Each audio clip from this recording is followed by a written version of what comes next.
I'm joined today by Tarn Adams of Bay 12 Games, and we're going to be talking about Dwarf Fortress, a game that has long been out there to earn a history, but it's coming to itch and Steam, which is why we're talking about it. So thank you, Tarn, for agreeing to talk to us for a little bit about kind of the history of this game and your background as a dev. Hey, I'm glad to talk to you. Awesome. So first, if somehow somebody watching this has not heard of Dwarf Fortress, can you give us a brief pitch of the game in your own words? Yeah, Dwarf Fortress is a game that aspires to be sort of the fantasy world generator that can kind of roll up an entire fantasy setting and allow you to kind of play within it in a role of your choosing. Of course, that's way too ambitious, and what it ended up being to this point is a sort of colony simulator, Hmm.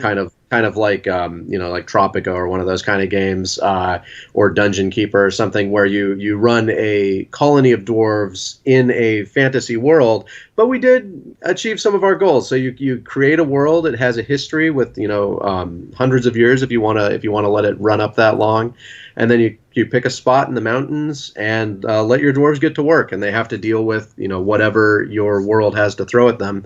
And there's also kind of a sort of half-baked RPG sitting in there. If you want to play an adventurer and wander through the world and do some quests and dance in a mead hall and then go visit your dwarves in their retired fortress and so forth, you can do that. It's all like different parts of the game are done to different degrees and so forth, and it's just like a big old trundling beast that we've been trying to keep half tame for the last 16 years or so. Yeah, the game has a long history, and personally, I have a friend that I made in university, still great friends with, who regaled me with tales of Dwarf's Fortress back, probably 8 years ago at this point. So it's been something I've always had on my radar, but I'll be quite honest, this feels like an opportunity to me to get into it. It's got a notoriously large learning curve, and that's kind of the first thing I wanted to ask you about creating a game with kind of a pretty significant barrier to entry. Um, how have you dealt with that, and kind of how do you tackle introducing people to it? Any advice on kind of new players getting into the game? Yeah, I mean, we haven't been great. I mean, we haven't been great about that at all. I mean, especially since we're still talking about the kind of pre-Steam, pre-itch days of Dwarf Fortress.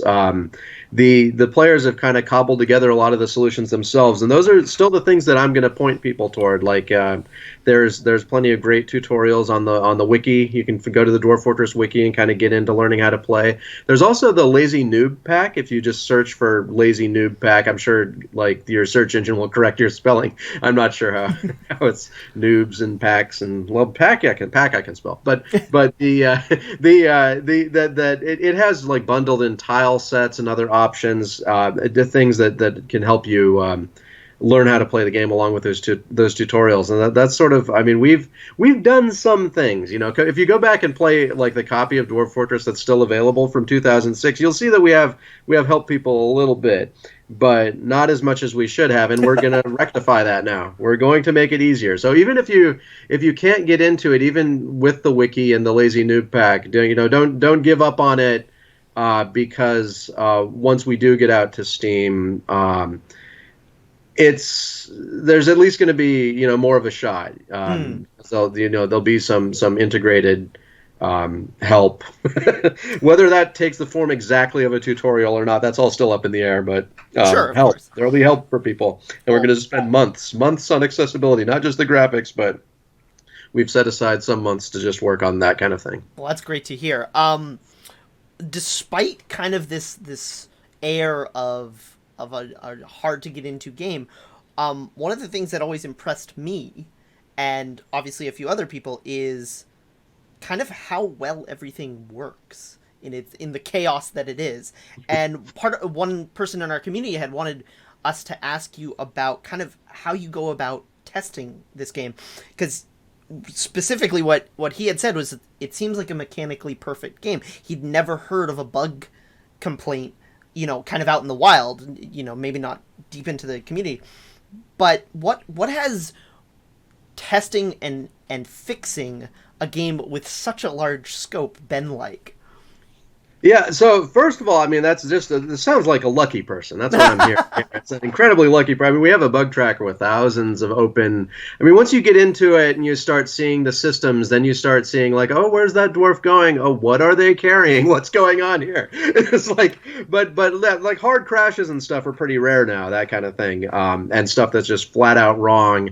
There are a few things, but yeah, no, it's you know, the bugs are there if you know where to look for them. But yeah, and at the same time, no, we do I don't know, I guess a pretty good job. Just when you add a new mechanic to the game, and you test just it and it works, right? Then that's mostly the whole story, right? There's all kinds of ways that it integrates with other pieces of the game and so forth. But if you've thought out your mechanic well, when you're adding to a simulation, the question there is going to be more like, you know, over the long term, does it screw up the balance somehow and that kind of thing? And we really just have to let you know, thousands of people play it and kind of come up with the verdict on that, right? That's not something that's easy to test for. I mean, it's easy to kind of to aim and try and hit the right target, and we have some kind of rules, guidelines that we work with. You know, if your mechanic is close to something in the real world, then try and take real world sort of inspirations about why you know, what might be going wrong here and why does the real world work.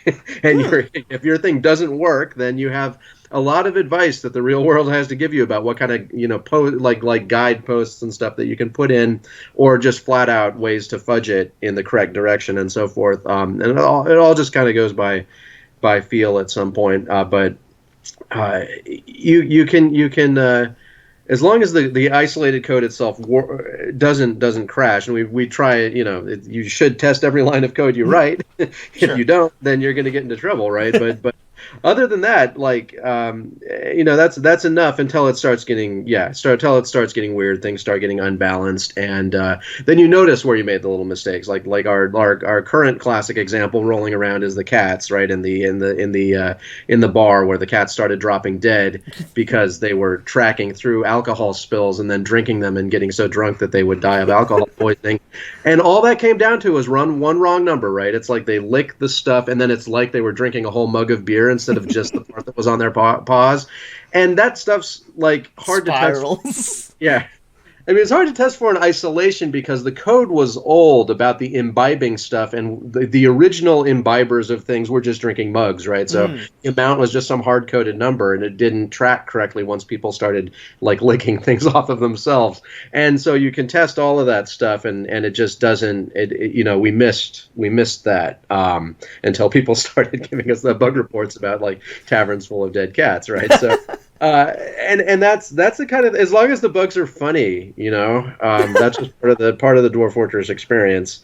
And then we fix them, you know, as we can, and then you know, everyone remembers the joke, but don't have to live through it day to day when they're playing or whatever. It makes for good stories, like I was saying, you know, made for very entertaining stories when my friend would regale me with tales. So. Kind of moving from talking about the game in its old state, I'd love for you to kind of touch on why you're releasing on Steam and Itch after all these years of kind of being your own entity. Yeah, I mean, it really comes down to the kind of healthcare situation, you know, in the country that I'm living in, America here. We, you know, my brother had some had a skin cancer. And the treatment was covered by his kind of insurance that he got through, you know, being married to someone who has an actual employer type insurance or whatever, and which is not something I've experienced for, you know, 13 something years or whatever. and you know, it was covered. It was cool. And we were just looking at the numbers, and it was like, if I had tried to pay for that on my plan, it's one of those things where, you know, do you find someone in network, out of network, all this kind of stuff, and it just would have been a nightmare, and then we would have been, you know, 5 figures of something that we don't have, right, or whatever, and couldn't pay for it. And then there's the whole other thing where my brother's bipolar, takes, you know, various medicines to keep him, you know, safe and sane and happy, and that is not something that he can easily cover. Like if his wife's situation changed, then suddenly we're looking at another 4 digits a month. That's like paying rent to a whole place or whatever, Sure. right? Paying rent to your own mind or whatever, right? It's just it's not an easy situation ever. I mean, we haven't been talking about this stuff for whatever reason. We're private people or whatever, but this has been like part of the story of Dwarf Fortress since 2000. I mean, since before Dwarf Fortress existed. This is Bay 12 Games, right? I mean, he's been diagnosed since 2001. And we've been basically, living with going between different systems, different this, different that for 18 years. And we've never had enough money to cover that kind of stuff. And just now we're kind of right at the point where we could break even on, if we had to pay for that kind of thing, and then all this other aging stuff started happening, Sure. and we're just like, okay, now we're in the kind of situation a lot of people find themselves in, where you have to sort of shoot for the moon and see what happens, right? I mean, this is something we would really prefer to kind of scale up or something, so that we just kind of need to meet our needs, because we don't have like big ambitions about what kind of palace we want to own or whatever, but that's not how it works, right? It's like if you're gonna try and if you find that you suddenly need possibly to be able to pay for a lot more stuff or $100,000 surgery or something, you better have that sitting around or whatever. And so all we can do is work to change the political situation and at the same time deal with our own crap, right? I mean, it's kind of we're kind of at the borderline of being millennials, but it's a very kind of millennial situation, right? Yeah. I mean, we're now experiencing I mean, we've always been kind of at the forefront of the whole kind of gig type economy, or kind of cutting our own freelance way through the world or whatever.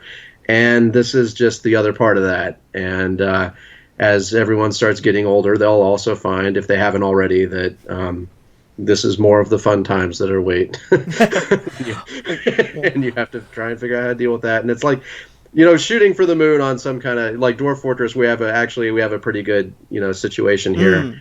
But that's not a solution for most people or whatever. Yeah, so it's just not. True. So yeah, so we can, work to change the overall situation, but this is our way out, so we're going to give it a shot. Yeah, and I think you kind of touched on one thing I want to say with what you guys have done over the past 13 years. I think you've got a lot of goodwill built up, and we wish you best of luck in when it releases, making enough to help with that situation. Speaking of, still going to be free too. I mean, there's still going to be a free version of the game. Yeah, right? I guess you should mention. So the original version of the game is going to be free, and the release on itch and Steam bundles with the core game a massive graphical and audio update.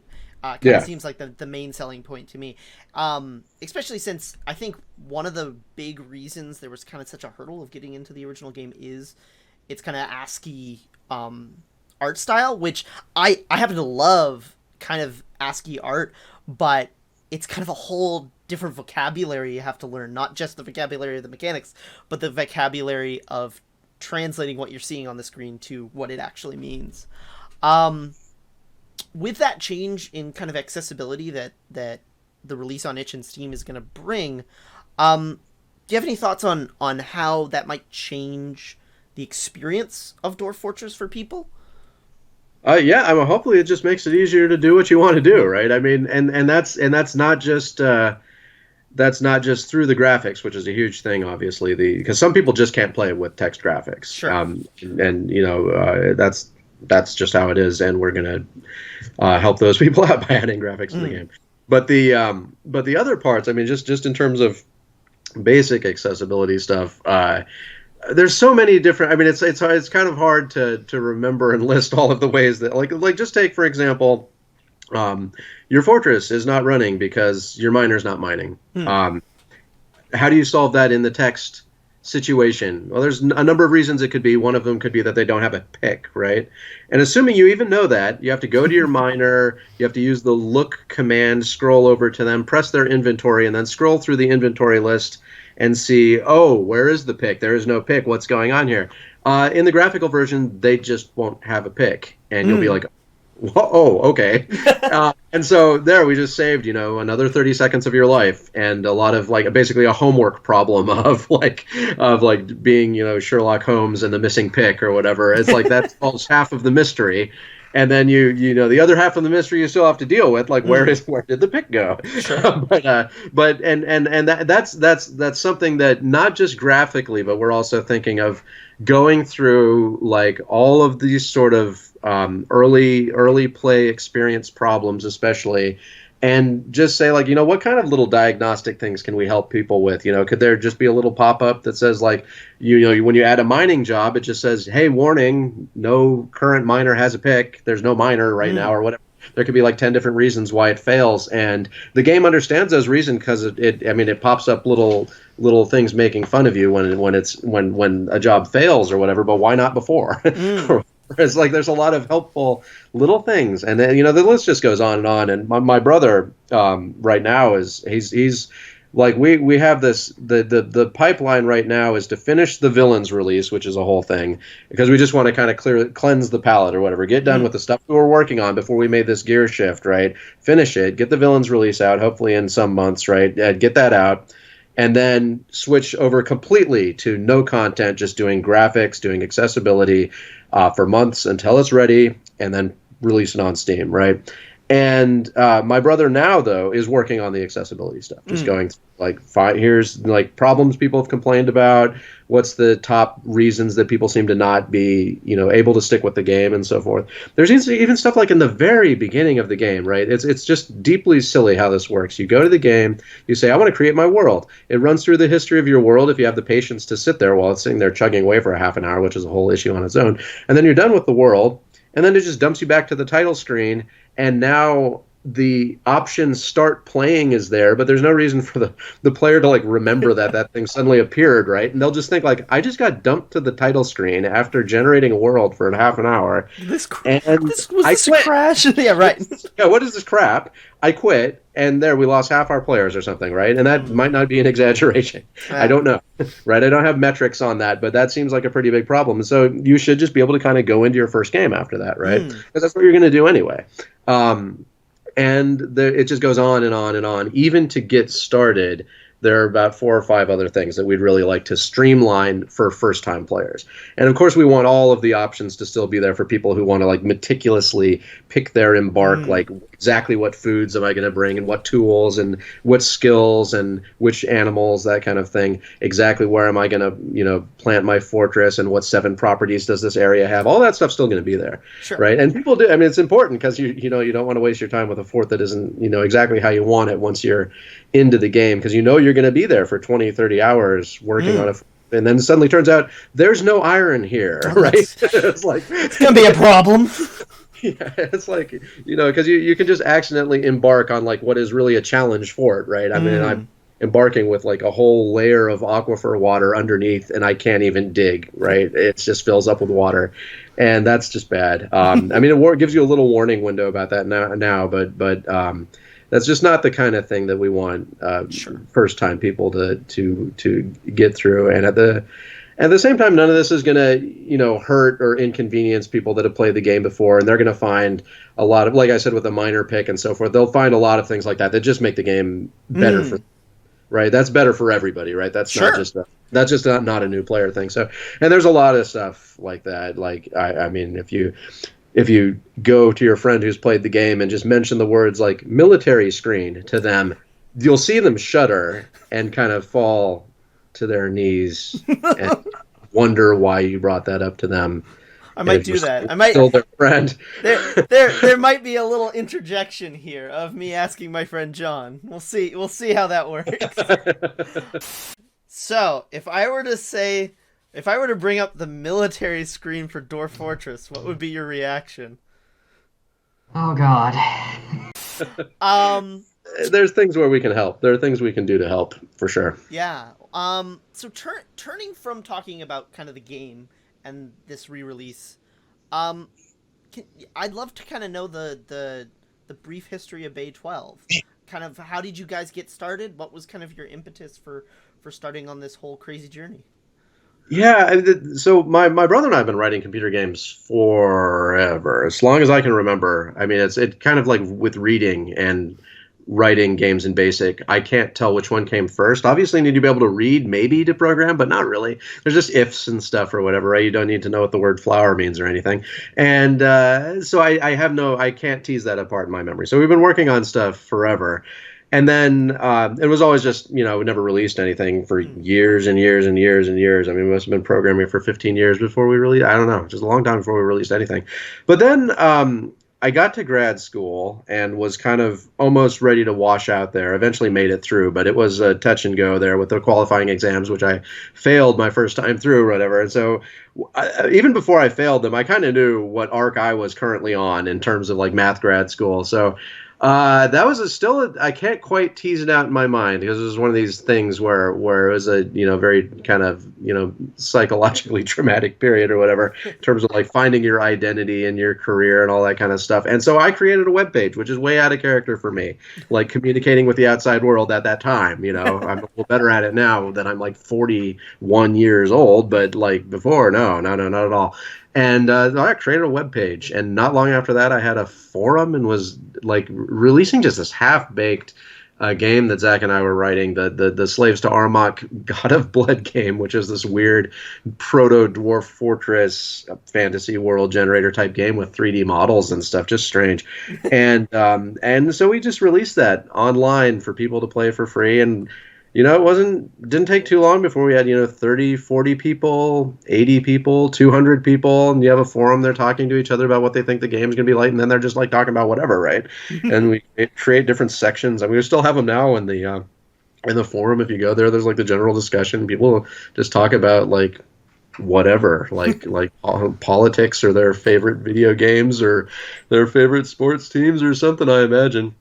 What's making them happy, and they help each other out. There's like the whole life advice section. They help each other through like actual real terrible problems and stuff, and it's just like this whole weird community. Suddenly I'm completely like someone who grew up with very few friends, didn't talk to anybody, and now I'm running a community with 6,000 people in it or whatever, and that's strange. Those forum communities could be just such a great group of people. I mean, I remember early days of me like being on the internet and finding the internet when I was younger, and you find these little corners of the internet and these forums, and it's a feeling that I miss, honestly. Yeah. You can kind of find them here and there still, and like a properly run subreddit will seem pretty good. Yeah, that's true. And it's like I like the Dwarf Fortress subreddit. I mean, it's got 80,000 subscribers or whatever, but there's also like maybe just a couple hundred people. The threads don't move that fast or whatever. It's pretty cool, and it's well behaved and well moderated. Always a nice thing. Yeah, you never know what you're gonna get, right? But it's good. It's good. And so that kind of grew up, and there's the whole Dwarf Fortress story doesn't get interjected really into Bay 12 until it comes out in 2006, and that's 6 years into the website existing. We released a bunch of little games like World War I Medic and Liberal Crime Squad, stuff like that, just these strange little games. And most of them just written in like a couple weeks, just these terrible little projects or something, right? And all free, just sitting there. And so it's just kind of this thing that grew up out of my brother and I's kind of after school programming hobby, making video games, and then it just grew up into a website with a community and people playing games, and then the game that made it, right? And that was a different, that became a different thing entirely, right? The kind of transition to a career was really fast after that. Like when the Dwarf Fortress came out in 2006. By June 2007, I was full time. It's just like that's less than a year, just like pop. And that was really it can happen. I mean, that's not overnight, but it feels like pretty close. Yeah. I mean, like looking back on it, that's a big transition. Then it's just gone up, right? I mean, we kind of did Kickstarter before Kickstarter existed. And then stuff like Patreon started existing, and then we moved over to that, and suddenly, the money triples or whatever, and Sure. now my brother's full time, right? And things are kind of okay until they're not okay, which we've already been over, right? And it's like it just keeps going, and you have to keep adjusting or whatever. Yeah, well, it's a long story, and a very interesting one. To bring this conversation to a close, I'll ask you the question we ask every developer we talk to, and that's: are there any other indie games or indie dev teams out there that have kind of caught your eye as a developer of games yourself?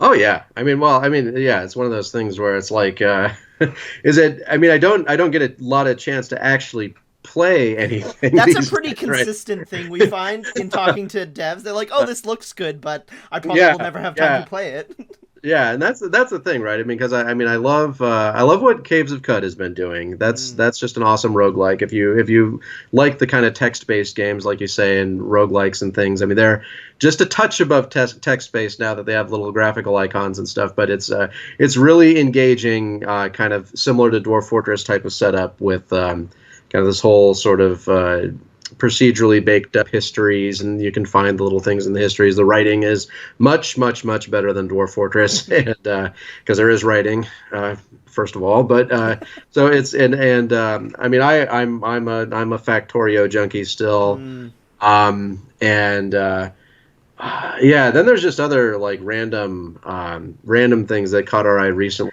Haven't gotten a chance to play Heaven's Vault yet. That looks super fun. That does look really good.